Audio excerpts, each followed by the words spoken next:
there's a fundamental difference between reverse engineering something and the space that generates things.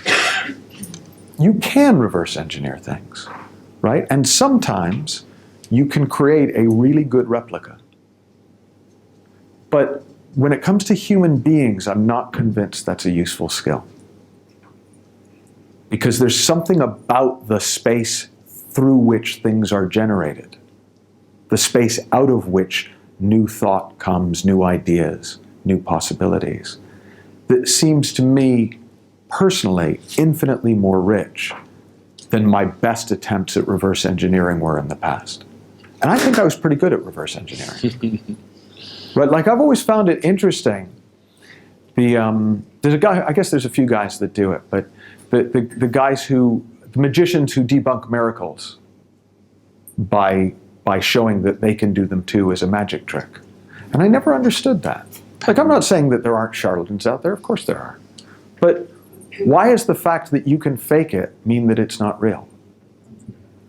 That just never made sense to me. And there's something, I've kind of fallen in love with the real. And I've kind of fallen out of love with really cool illusions. And it's interesting because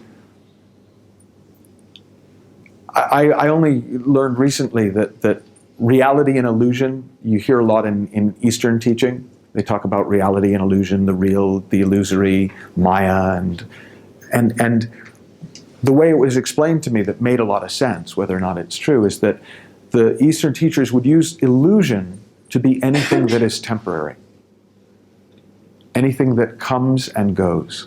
Now, it might be 1,000 years between coming and going, but the fact that it can come and go makes it illusory. It is of the created world. That which is real is that which has permanence, which never comes and goes, which is eternal, which is immortal, which is infinite. That's the solid ground. That's what I'm pointing to when I talk about a universal mind, when I talk about principles at the core of things. They don't change, they are the source of change. They don't vary, they are the source of variance.